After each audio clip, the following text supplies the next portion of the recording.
and challenges. And one of the, I would say, especially in today type of world that we live in, one of the hugest impedances is what I call facts, not feelings. I'm a facts, not feelings person when it comes to effectuating business, running organizations in the workplace, when you're in organizations. And what I have found is that a lot of people lean more into their feelings as opposed to what the facts surrounding the communication process, the scenario, what you're discussing, aftermaths of situations. I have found that people send you emails saying, well, I feel this way, I feel that way. And I'm not disavowing or attempting to tell people that they don't have the right to feel how they do. Now, if you had caught me 20 years ago, is there anything better than a trip getting ready? Nope. For a long journey where our podcast released a new app and searching for a fade fiend, new fixation. Giving this a subscribe is the same sensation. Started with the day ones, they gave us fuel to support the season. Could have been anywhere in the world, but you're here for a reason. Notification bells, have some friends, all to let you know. Check your Bluetooth, connect, talk your wisdom out. Welcome in, everyone. This episode, Leading with Finesse, Dr. Khandicia Randolph on power, purpose, and transformative leadership. Season 2, episode 101. Dr. Randolph, how are you doing this afternoon? I am well. It's Saturday, so I won't complain. It's not freezing outside, so. Yeah, it's pretty hot here in Austin, Texas. We had a little bit of wind, but I didn't blow away, and I'll take the sun being out. I always say this time when it's lightening up like this, that seasonal affective disorder that some people may have, I know they're pretty happy right now. They're very happy them clocks sprung forward. Yeah, it's, I used to think the whole sad thing was a joke, or I don't know, a cop out, if you will. But, Yeah. It getting dark early is very, dark 30 does something to you. Yes. Like everybody wants to crawl in the bed at 5 p.m. Yes. So there may be some people that may not be too aware. So allow me to give them a little bit of an introduction, please. Today, I'm joined by a powerhouse in leadership communication and organizational development, Dr. Khandicia Randolph. As a dynamic thought leader, educator, and executive coach, she has empowered leaders across industries with her expertise in authentic dialogue, cultural impact, and strategic leadership. From coaching executives to writing groundbreaking research on leadership and race, Dr. Randolph is here to share invaluable insights on what it truly means to lead, inspire, and create lasting impact. Dr. Randolph, I think I got them. They know what direction we're headed at a minimum. They do. And I think the next time I have to give a presentation, slide number 2 is where I tell people about myself. I hate that slide. I'm just going to press record and let you do it. Yes, I understand that. It's a great trait. I don't have it, but no, I get it. Let's talk about, you emphasize the power of authentic dialogue. What are some of the biggest obstacles to effective communication in leadership today? How much time do we have? I mean, it's a podcast. If we go too long, they could press pause. They can go in the house, do what they got to do, come back, get back in the car, keep on listening. Yeah, so oddly enough, I just did a very mini training on communications for the undergrads who I advise in my sorority last week. And communications is actually one of the chapters in my book, The Black American Church Leadership Dispensation and Challenges. And one of the, I would say, especially in today type of world that we live in, one of the hugest impedances is what I call facts, not feelings. I'm a facts, not feelings person when it comes to effectuating business, running organizations in the workplace, when you're in organizations. And what I have found is that a lot of people lean more into their feelings as opposed to what the facts surrounding the communication process, the scenario, what you're discussing, aftermaths of situations. I have found that people send you emails saying, well, I feel this way, I feel that way. And I'm not disavowing or attempting to tell people that they don't have the right to feel how they do. Now, if you had caught me 20 years ago, I would have told you, my 20-year younger self, and we won't tell you how old I am, but she would have told you, you don't have the right to feel that way, right? No. I understand now, after multiple degrees and a little life experience, 5-year-old me might have told you that, right? So that would make me 25. That you don't have the right to tell people how to feel. You can tell people if they took something the wrong way. That's different scenario, right? Yes. If what I said, one of my key phrases, and I'm not in sense where, knowledge is not meant to be hoarded. So one of my key phrases or points of deflection, if you will, in order to semi-de-escalate situations is, if what I said inflicted harm upon you, then I apologize, right? That's not invalidating how someone feels, but it's also not disavowing or reneging on what I said, because what I said is what I said, right? Yes. 2 + 2 = 4. Again, I'm a facts, not feelings person. So the fact of the matter is, maybe what you did was wrong. Maybe how you acted was wrong. Maybe you were out of place, out of step. You acted inappropriately, right? Maybe I said it. The way I said it might have made you feel some kind of way. The words that I chose to use may have made you feel some kind of way, right?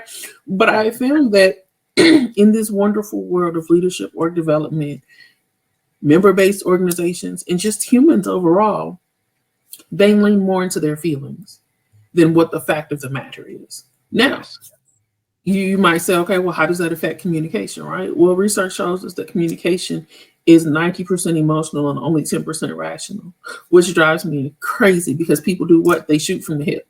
When they respond to you, they respond 90% of the time out of pure emotion.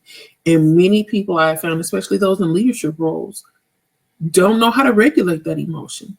Our emotional intelligence is lacking. Like, we just out here, right? Yeah. Oh. How can leaders balance transparency with authority when managing teams? It's got to be a challenge.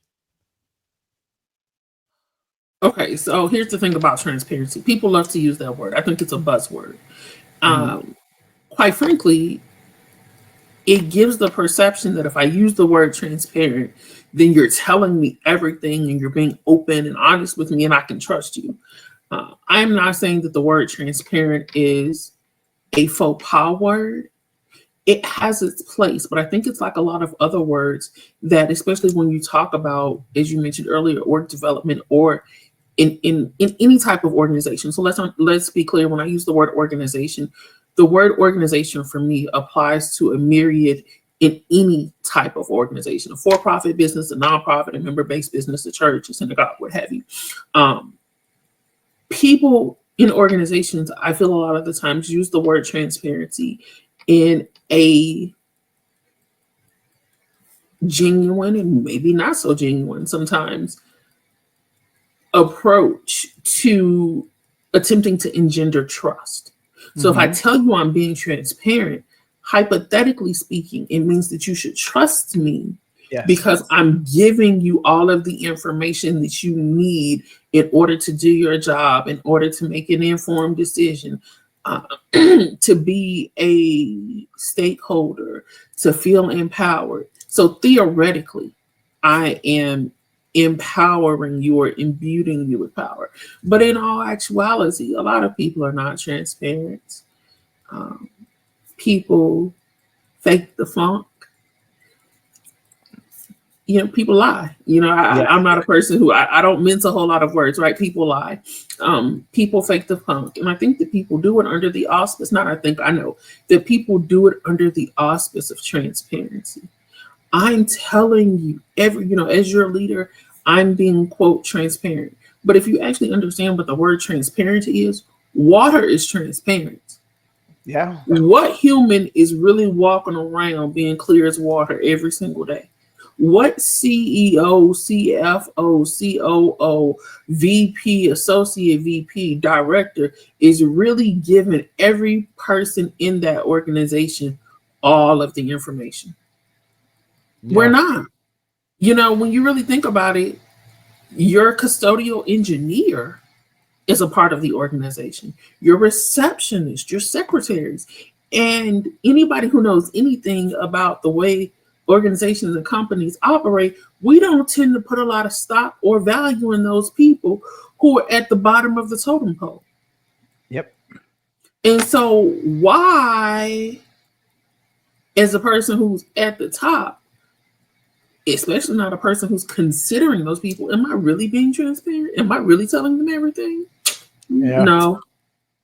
Let me be, so a better phrase would be, let me be as honest as possible. Let me be as forthright as possible. Let me share as much information as I can within this context, right? So even I'll use myself as an example.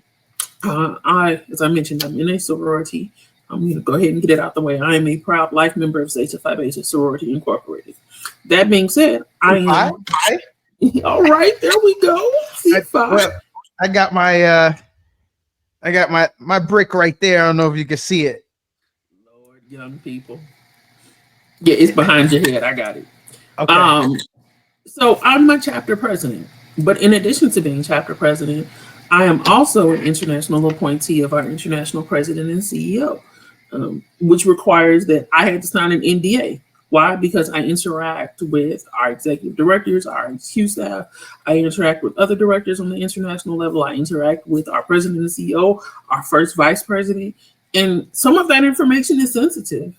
And some of it is not released. Some of it is released to me at a different speed than it's released to the average member, right? And so I have to be very cautious when I'm in chapter meetings or when I'm with my undergrads who I advise, to make sure I kind of have to separate myself. I have to compartmentalize. I have to have, for lack of better words, dissociative identity for a few seconds, because I have to make sure that I'm not sharing any information that I'm not supposed to with them, because I signed this sheet of paper that said I would not do that.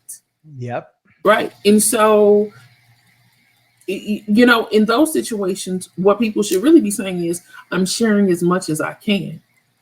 I am providing you with all the information that I'm allowed to at this point.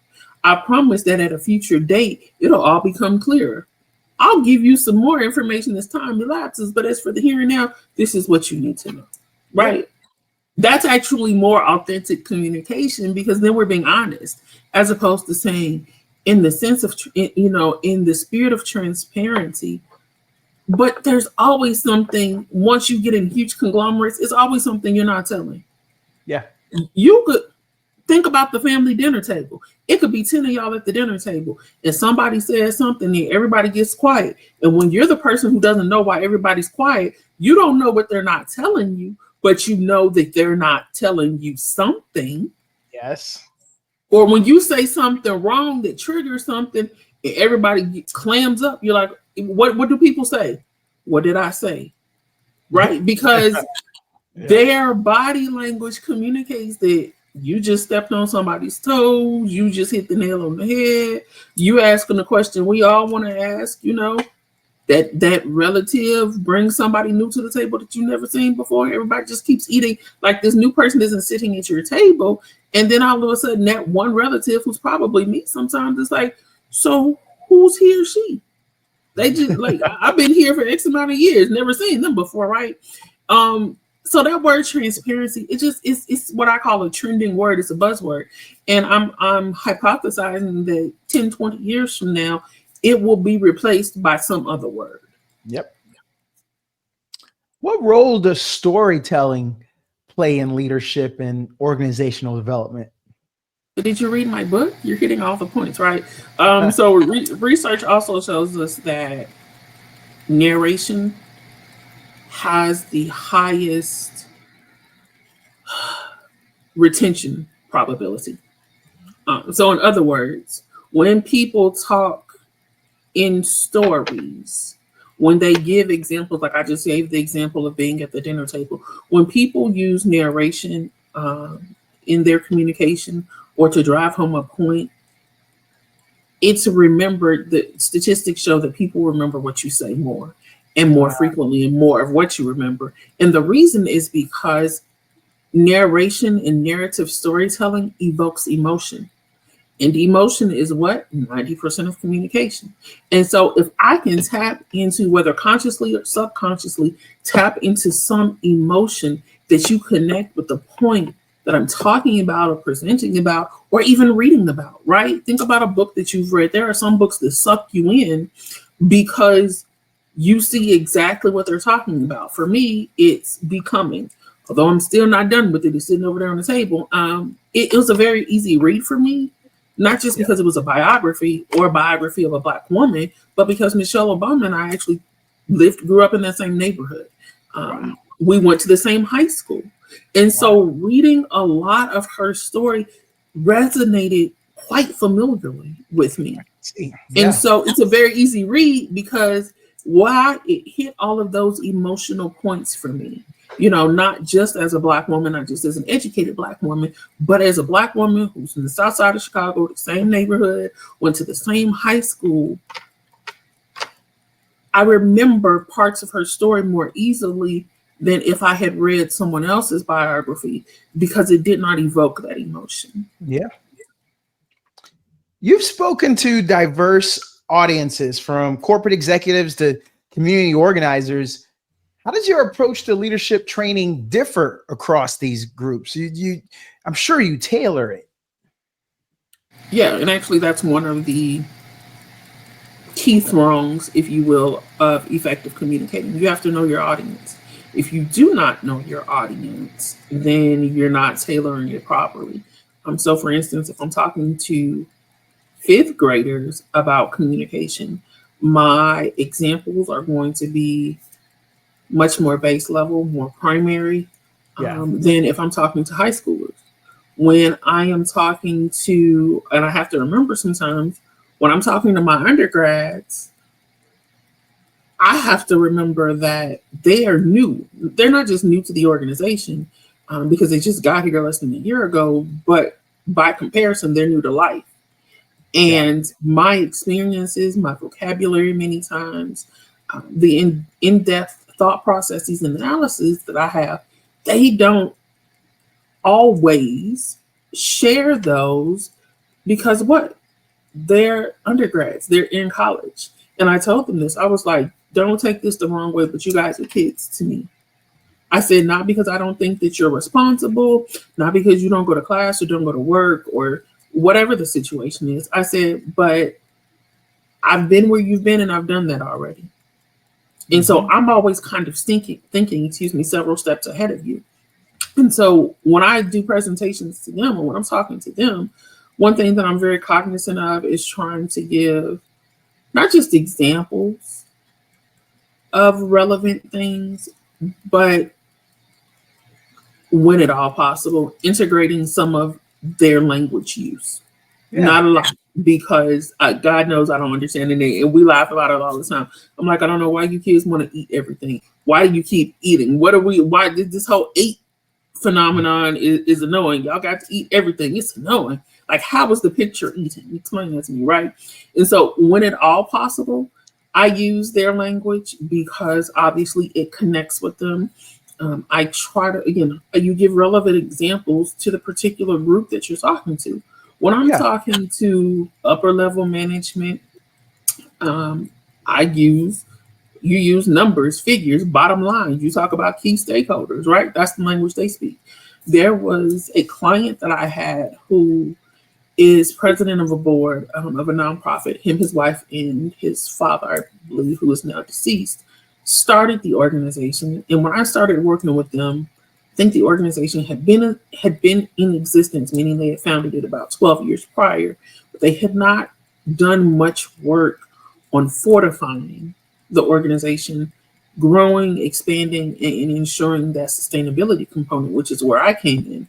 And I did some executive coaching for him. And what I found was that when I gave him, excuse me, I should have warned you about that at the beginning. I'm trying to get rid of something. When I gave him examples, what I realized with him was I was in my leadership OD expert mode, and I was using my industry terms: mission, vision, alignment, congruency, values. And he just wasn't connecting. And it wasn't for a lack of intellect. It was because I was the subject matter expert in those particular areas, and that wasn't his vein in life. And so in order to get him to understand where I was trying to go, I had to use language that was more familiar. He happens to be in a D9 fraternity. And so I used my experience of being in a D9 sorority, and I flipped it on him, and I used Greek speak, right? And when I did that, he got it. When I gave him parallelisms that directly reflected upon his membership in a Black Greek leisure organization, then it made the connections for him.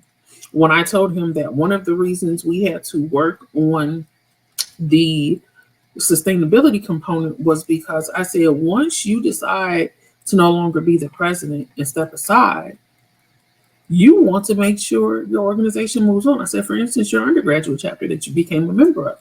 I said, if you don't continue to bring in new members and train and develop people, then once you graduate, it becomes defunct, right? He was like, yeah, and that's actually what happened in my undergraduate chapter. I said, exactly. I said, so you don't want that to happen to your organization. Yeah. And so you really have to be intentional, not just about tailoring presentations and coaching and communications and even your writing to your audience. You have to make sure that there are points of connection. Because again, if you're not evoking emotion, if you're not giving relative examples, in some instances, if you're not walking them through the process, they just won't get it. I see that. I feel like there's a lot of leaders that wouldn't look to use the language as you said you did. What are some common mistakes leaders make when trying to inspire and connect with their teams? Oh, I want to pull out that book and read your do's and your don'ts. There's a section in my chapter on communications that has do's and don'ts for this various reasons. So one of the mistakes that people make, we'll pick on people like myself. I have a doctorate. My doctorate is in strategic leadership. So when I talk about leadership and OD, again, how much time do we have, right? I will stay and talk to you all day. But what I fail to realize sometimes, like when I use the word congruency, it's one of the words that I use a lot. Most people don't understand what congruency is when you're talking about leadership and work development. People who are math experts know what a congruent triangle is. But when you're talking about leadership and work development, they don't really understand what that means. And so one mistake, and I realized this actually when I was in high school, there was a teacher, his name was Dr. Williams. He had a PhD in microbiology. He could tell you all about microbiology, how the different ecosystems work with that, and how us and our carbon emissions in Chicago then are going to disrupt the, Canadian water flow, whatever. But if you got him outside of that, he was sometimes like a deer caught in headlights, because he was such an expert and so focused on being an expert in microbiology that interacting with a political science expert was outside the scope of his reality. That happens a lot. The more people become educated in a particular subject matter, the harder it is for them to do a couple of things a lot of times. One, explain that to the regular person. And then two, sometimes hold conversations outside the realm of what that subject is. Like, think about people who are really into politics. That's all they talk about. Everything becomes a political conversation. Oh, Like, yeah, do let's you get it want in there. chicken or fish for dinner? And then it Yep. that turns into a political conversation. Or Yes. people who are like extreme feminists. You say, so if you and I were going to go out to dinner, I say, okay, hey, Fred, how about, you say, I got it. I'm going to drive today. So what? I can't drive because you're the man. You were just, maybe I drove the last time. Maybe you know that my tank is sitting on E and we don't get paid until next week. And I have to figure out how I'm getting to work or getting wherever I need to go. Yes. Maybe you notice visibly that I'm tired.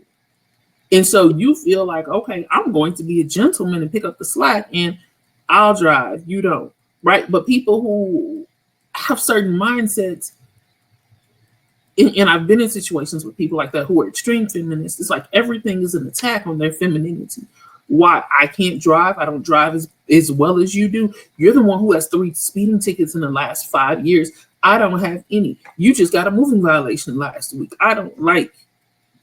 You were just offering to drive, right? And that's where you go back to that, that emotional intelligence of understanding how to not just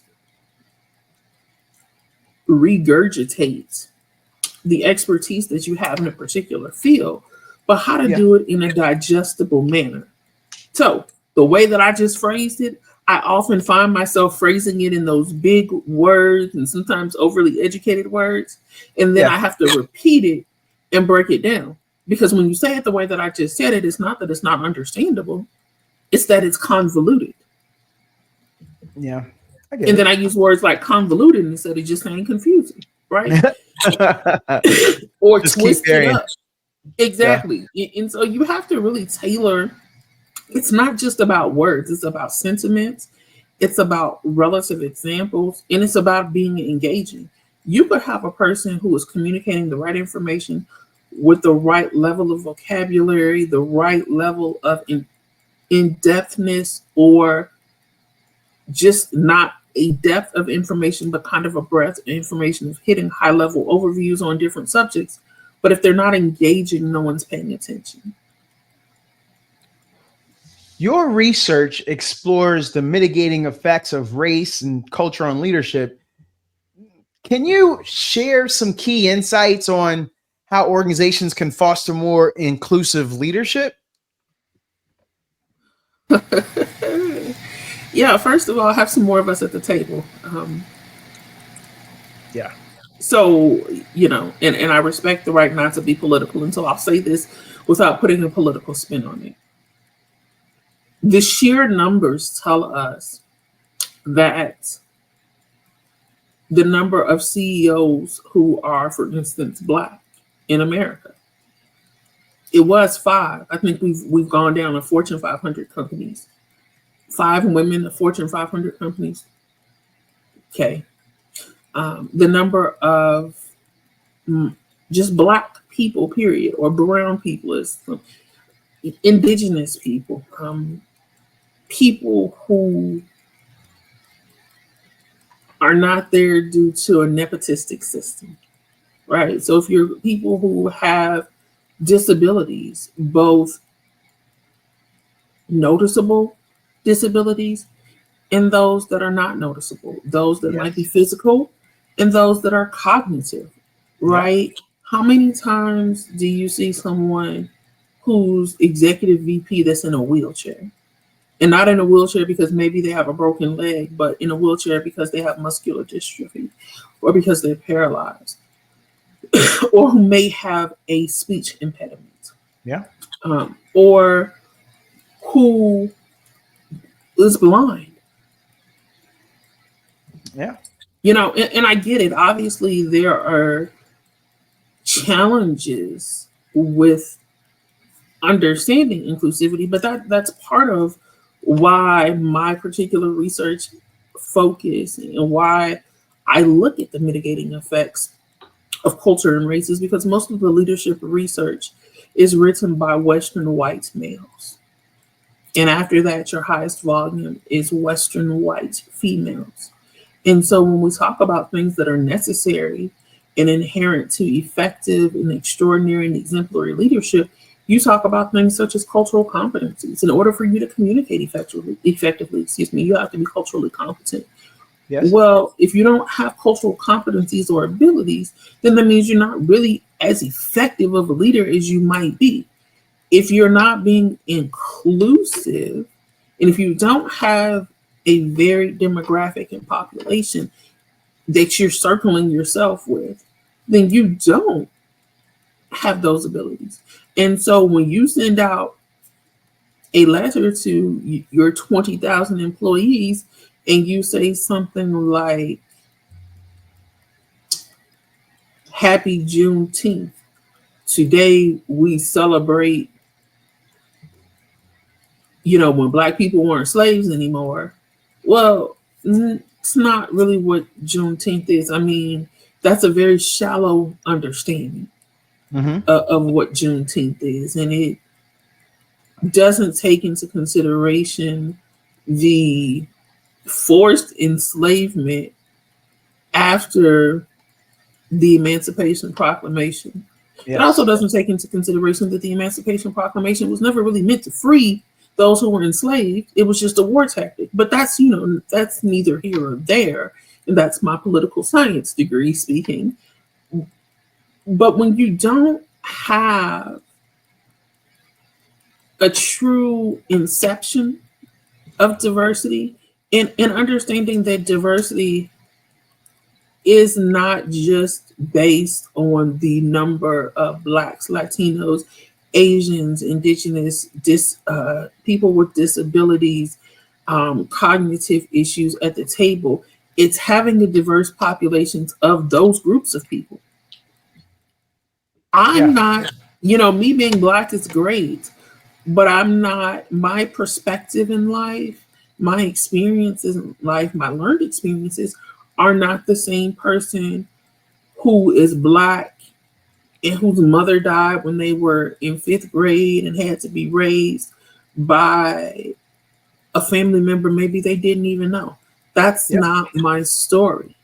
I'm also not a privileged Black person. So if you have a privileged Black person at the table, you need a Black person at the table who's gone through some struggle or who's been through a little something, because that affluent person's perspective is going to be less aligned with the major identity of most Black Americans. Yes. That being said, what the struggle looks like or what being an inner city kid from Chicago looks like is going to differ than what a Southern Black child who grew up in a population of 20 or 30,000 people looks like. The resources that I had available to me were massive compared to some other people. I remember my second year, I believe it was the second year of my doctorate or my doctoral program. We were in our second residency and everybody had to go around and do a mini biography or something. I don't know. Anywho, multiple people got before me all stated that essentially they were counted out, that it was counterintuitive that they were there. They almost did not graduate high school. They struggled through undergrad and they struggled academically all their lives. And so the fact that they were in a doctorate program was a miracle. They grew up struggling academically, didn't have the best academic resources. And when they got to me, I was like, listen, I appreciate everything that you all have been through. And some of these people, let's be clear, we're white. I said, I appreciate everything that you've been through in the struggle. I said, but y'all's story is not my story. I said, I went to Catholic school growing up. I said, I went to Whitney Young, went to the same high school as Michelle Obama. I said, it's the number 2 school in the state of Illinois. I said, it ranks top 50 of public schools in the United States. I said, if I had failed, it was my fault alone. I said, my parents did everything that they could, especially my mother, to ensure that I had a quality education, that I had a sound upbringing. I said, so if I were not at this seat at this point in my life, it would either be because I chose not to or because I screwed up. I said, my future was mine and mine alone to mess up. I said, I was never set up to fail, ever. I said, so while I appreciate you all's vantage point, I want you to understand that that's not my story. That's not my testimony. The Black American Church has played a vital role in leadership and community development. What inspired you to write the Black American Church Leadership, Dispensation, and Challenges? I wanted to graduate. Like let's be baseline real, okay? Sure. I didn't write it because I was bored. I didn't, wake up one day and say, aha, I know my piece de resistance that the Lord has for me to do. This is my purpose. I was trying to graduate. Very, very honest about that point. That being said, we'll get past the shallow part of it. But I actually did some research in my first year of my doctoral degree. And I examined the executive leadership of a subgroup of a larger international organization. Yeah. And what I came to realize when I was analyzing their data was that the behaviors that I saw in that particular group mimicked behaviors that I saw in the church. And yeah. And so I was like, oh, this is interesting.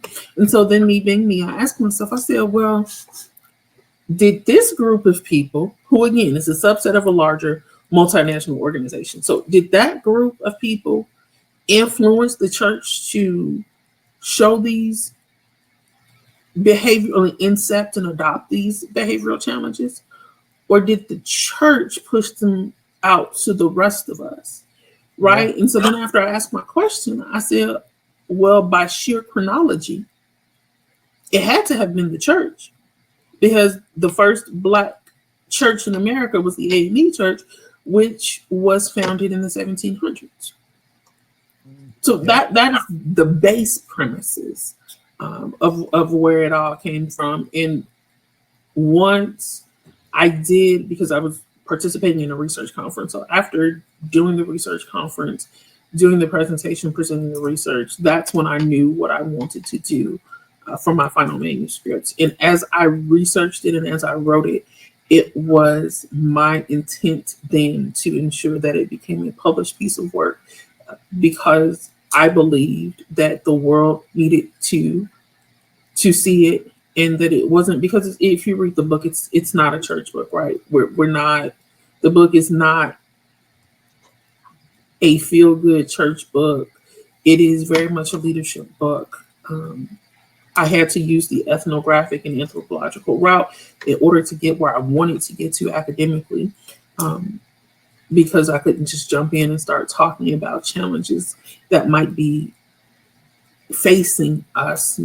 Well, actually, I did want to do that, but my chair told me no. I was like, "Oh, you don't think that's a good idea?" I should, I don't like fluff. I like to get straight to the point. That being said, it was always my intention as I wrote it was to publish it and to ensure that it went to book format. My hope is that then, and it remains, is that it will catch hold in classrooms, especially college campuses. It will catch hold in actual churches and other faith, in especially cultural-based organizations, because a lot of nonprofits and cultural-based organizations face similar challenges that are highlighted in the book. And again, it doesn't look at the church from the cultural institution that it is. It looks at a cultural institution from a leadership and work development capacity. And I actually put in there, it's more so of a performance review. Like, what are you doing right? What are we doing wrong? How do we change it? How do we ensure that 50 years from now, individual branches of the church, those places we actually go on Sundays and Tuesdays and Wednesdays, and the Black church at large continues not just to exist, but thrive, and that its place in Black history, American history, and in our global history remains perpetuously. That is how you say that word, is perpetuously, right? So that's the reason for it. But it's very much, and if you actually go to the end of the book, and spoiler alert, you can read the last chapter without reading the rest of it and then go back and read the rest of it. The last chapter is more so an academic revelatory love letter to the Black church, to my intellectual self. And that's where I have the epiphany. And I actually wrote the last chapter before I wrote chapters 3 through 11. I wrote it. It was the third chapter I wrote. The Lord gave it to me one day as I was listening to a Donald Lawrence song, preparing for that day to write. And it hit me. So that was my epiphany, aha, whatever. And I actually finished writing it over Thanksgiving, finished writing that chapter at my parents' house. And in it, I confess that it is not a condemnation on the church, but it is because I am the church. I am the Black church. Everything that you see before you is relegated and tied to things that I learned as a member of a Black church, as an academic scholar. And so because of that, I felt a duty and a responsibility to not just point out the challenges or deficiencies or just tell us what we're doing wrong, but to make responsible recommendations to ensure the sustainability and the improvement, right? Because I do understand and I do realize the magnanimous influence factor that the church has, not just on us here, but globally, right? And so because of that, I felt as an academic and as a member of the Black church, I owed it to us to write this manuscript in order to help us be better individually and collectively. I hear that there are cultural pillars mentioned throughout our time today. In what ways do cultural differences impact leadership styles? And how can organizations navigate these differences effectively? Oh my gosh, that is so important. And when I hear you, like the first thing that jumps to my mind is when you look at how different we are as Westerners from it is Christians, even those of us who are Christians and those who may not be. Yes. From people who are Muslims and who practice Islam. In fact, I don't think most people understand like what Muslim means and what Islamic means.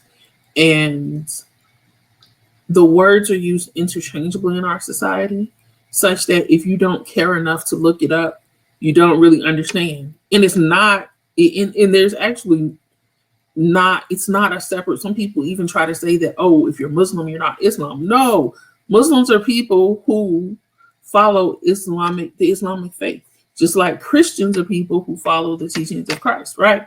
But because it's not our main religious thought paradigm, it's not explained well enough. And so I say all of that to say that as a person who's not just a leadership expert, but who loves to travel and immerse herself in other cultures, because ultimately that's the only way you really become culturally competent.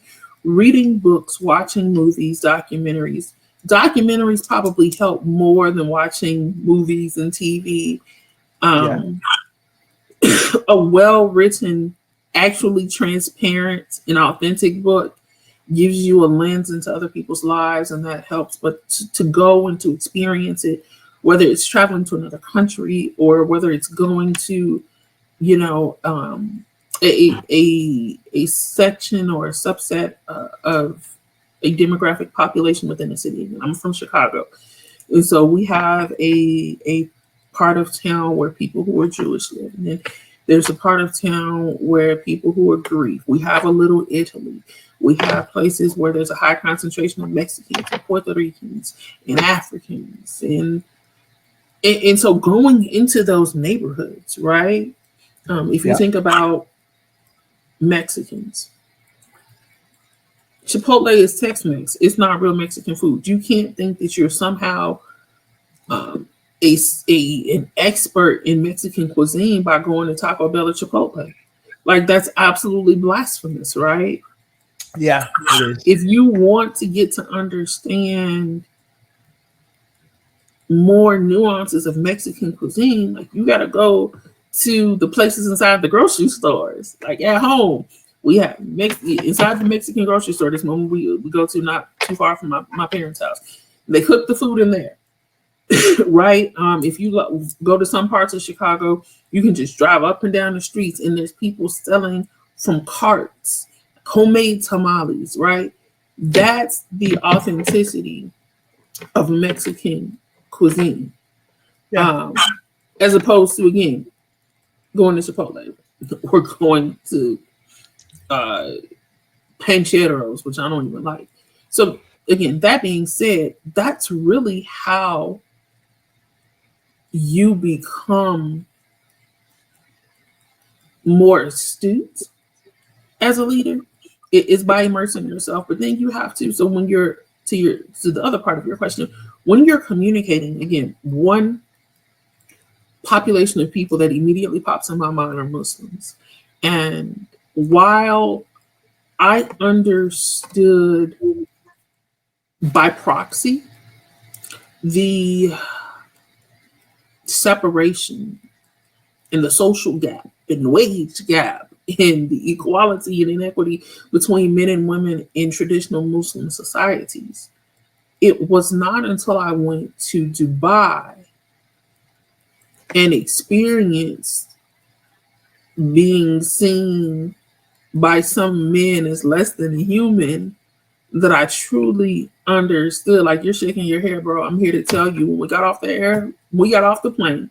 So you get off the plane in Dubai, you walk through all of that. You go through customs, and when you're met at the airport, they have on their kafkins. We are going out, and in order to leave the airport, you have to scan your luggage again, which was odd to me because I'm like, well, I had to scan my luggage to get on the plane in Chicago. Yeah, they ran it through all of this. What do you think? I didn't get the luggage back after that, so I couldn't have planted a bomb or a firearm or anything. Yep. But you have to run your luggage through a scanner. You get it, and then there's, for lack of better words, a checkout desk. We walk up to the gentleman, and I was traveling with a friend of mine who's a male, and he says, passport in the name of the hotel you're staying in. So I hand him my passport. My passport's like right here. Here's my passport. He doesn't even look at me. Oh. And I said, oh. And I turned to Calvin. I said, you need to give him your passport. He was like, why? You just gave it to him. I said, I'm a woman. He won't acknowledge me. And so, he gave him his passport. And then he's like, well, what hotel are you staying in? And Calvin was like, I don't know. You need to ask her. She made the reservation. And so then he acknowledged that I was a human being standing in front of him and said, what hotel? Yeah. And that's all he said. And I told him, and that was the end of it, right? So understanding that and knowing that, it makes me more sympathetic to, if I am working with someone who's Saudi Arabian or from the UAE or northern parts of Africa and even Central Africa, where there are high concentrations of Muslims. If I am in a leadership position, if I'm the boss, and that kind of goes two ways with that cultural difference. I already know coming out the gate, that man's not going to want to listen to me. Yeah. So that, that's one barrier, right? But then the other barrier is the women not standing up for themselves, not asserting themselves, maybe sitting in a meeting and not giving any ideas. Maybe not, because I'm the type of person where if I have an idea and if I feel like you value me, I'll bring you my idea. Whereas they may just sit there. I remember when we went to the desert, we did a desert tour on 4x4s while we were in Dubai. And afterwards, we went to the popular camp event where they do dinner in the desert and the camp, and there's a camel and all of that. And there is a woman who does, and it just slips my brain what it's called. Come on, brain. Henna. Thank you. Oh, Yeah. does, the henna tattoos. And it was temporary, but it came with the package. And so if you wanted the henna, you went back. And when I went, I got like something extra for $5 or whatever. And I could feel the repression from her. Sheesh. Yeah, like it just like she didn't talk to me, she didn't look at me while she was doing it. And I said, okay, so what comes with what's already paid for? And she was just like right here. I was like, okay, so if I want it up here, how much? She was like $5. I said, okay. She didn't make, in America, people are making idle chit chat. They talking like I go to get my when I go to get waxed, the waxers are always talking to me. I'm like, can I just get like my 15 to 30 minutes a piece? I just want to sit here with my eyes closed, rip the hair off my face, and let's see, in America, we're socialized to have idle chatter. The women there, even when you go to the mall, the men are with the men wearing the white caftans. The women wear all black, as though it's because we know that for whatever reason, societal culture has associated white with purity and good and black. Yes. But I'm like, MLK, I want to get the narrative right today. There's nothing wrong with being black. I am black and I am beautiful. In fact, black is my favorite color. But nevertheless, the women, they have to walk on like one side of the mall only with other women. And so you have to be cognizant that those differences really exist because they have to inform how you approach people and how you communicate with them. You also have to, a perfect example that I use, and I believe I use it in the book as well, is from a former employment situation that I had. There was a supervisor, she was the residential sales and service supervisor, and she was mid to late 40s, Black woman. And she would send me a message and I would ask her, or I would ask her a question. Her questions always came back her answers rather, always came back what I felt was very curt. I would ask a question, it was like, yes, no, let me check, see here. And like, it almost wigged me out one day.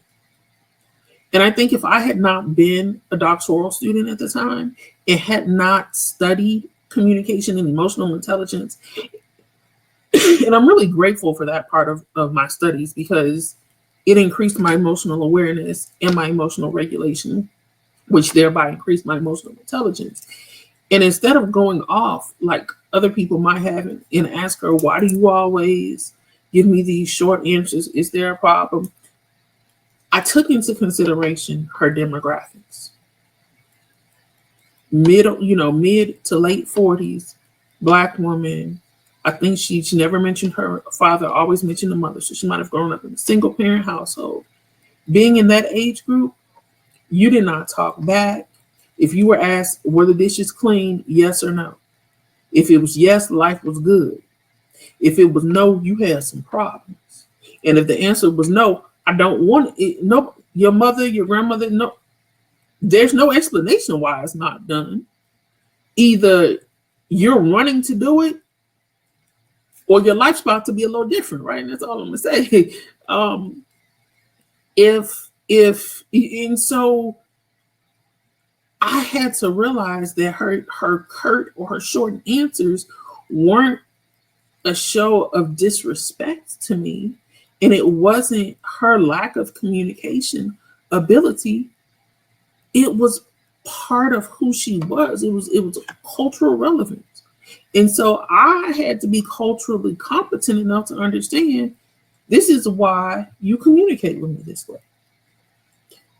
Because mama's not letting you defend why the dishes aren't done.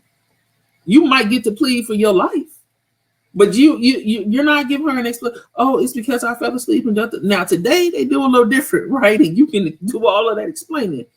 When I was growing up, no, it was yes, no. You don't talk under your breath. It's a wrap, right? Conversely, my supervisor, who was a middle-aged to late 40s white male, always gave me more words than I needed. he would send me a message to ask me a question, and he would always start off. So yesterday I was reviewing the task, and I saw that you did 85 tasks. And the task number 43, I noticed that you left it open instead of closing it. Although it appears that you've done all the work necessary to close it, is there a reason why it's still open? I don't need those first 5 sentences. I just need, hey, on task number 1, 2, 3, 4, 5, it looks like all the work is done. Is it a reason we left it open? That's all I need. I don't need all of the rest of that, right? But again, putting on my culturally competent hat, I realized that you a white guy who's mid to late 40s that came up in a 2-parent household with a sister. Y'all got to add all that extra stuff. Whereas I had this Black woman comparable in age to you. No, yes, no, hold on. That's the fight. That's it. And so you have to learn how to have those competencies, whether it's talking to people who are the same nationality, the same race, different races, different religions, different, even, in Turkey. And I'll let you move on to the next question. Another example, I remember I had to do, when I was getting my master's in law, we had to do a write-up on a country that was different than ours and something about their customs. And in Turkey, again, large Muslim population, but they're very big on titles. And so titles that they hold in high regard are professors. So people like myself who have academic doctorates are held in higher regards than people who have medical doctorates. So using titles like professor, doctor, with an MD on it, carry more weight. And so if you're meeting with someone from Turkey who is a professor or something, the appropriate way to address them is Professor Donato, as opposed to, hey, what's up, Donato, right? Yes. If you don't, they consider it disrespectful. And so it takes all of that to be an effective, dare I say, an extraordinary or an exemplary leader. When you were going to come on today, there might have been some items that you definitely wanted to hit, some things that are about to happen. I'm going to package this today. It's going to get out today. So it'll hit the streets hot. Is there anything upcoming, any current projects that you wanted to tell us about? I'm always doing things, but I'm going to, so since this is coming out before next week, I'm going to go ahead and plug something that's important to me that's not directly benefiting me. My chapter is raising money for our International Women of Color program, and I am facilitating and chairing that event. And it's a village in Samanye, I hope I pronounced that correctly, Ghana, to build a new toilet facility, medical building, expand the medical building, and a new school. So find me on LinkedIn, Dr. Khandicia Randolph, MA, MPA. There's a link on there. You can find me on Instagram. It's just Khandicia. On Facebook, it's Khandicia Randolph. We have met our goal, but as we all know, American dollars translate a lot bigger and more significantly impactful in other countries. So if I'm going to pub anything, I will definitely pub that. I will always tell people to order this. I understand that we are boycotting Amazon right now. I'm okay with us boycotting Amazon. I've not bought anything other than my phone case all year long. You can go to Barnes & Noble. They're online. You can also Google. There are eBay copies that were available. So if you Google this title, find it, order a copy, please. That is the biggest thing that you can do to help right now. The third biggest thing is if you need org development, like I say this all the time, right? When people ask me because they see my necklace, they say, oh, what are you a doctor of? And I say strategic leadership. And they're like, well, what does that mean?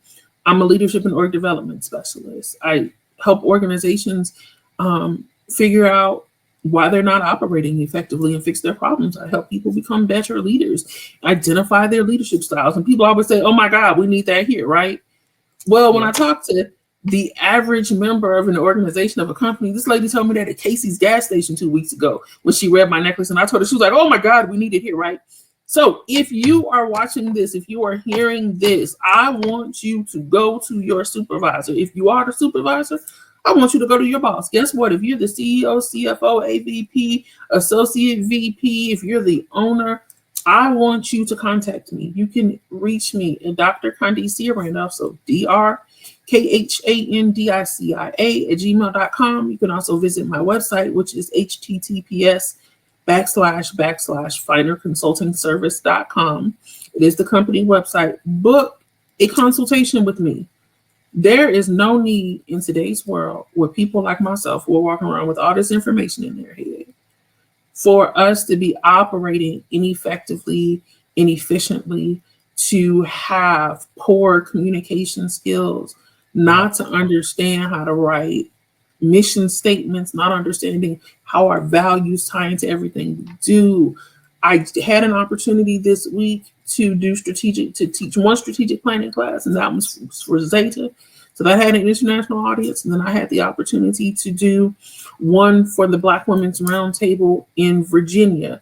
So if you need strategic planning help, everything from what is a strategic plan to the full drafting and implementation of it, please, by all means, give me a call, shoot me an email. I do have multinational million-dollar corporation experience in this. Like, there's no reason that we should be out here on the struggle bus. And so that's my biggest ploy to people, right? There's always an opportunity for me to do this, that, or whatever. But my plea to you all today is donate to our International Women of Color.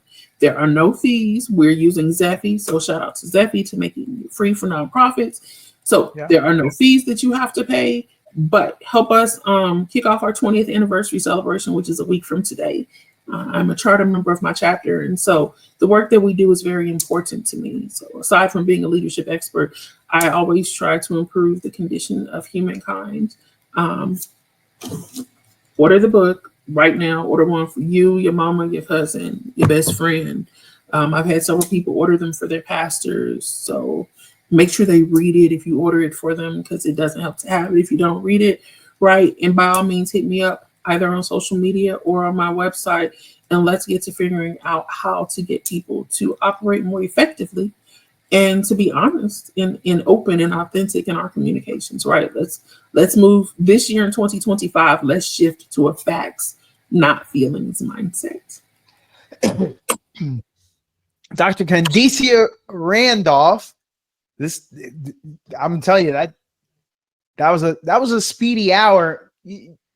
I know that there's more that I want to get, but that gives us an opportunity to have you back again.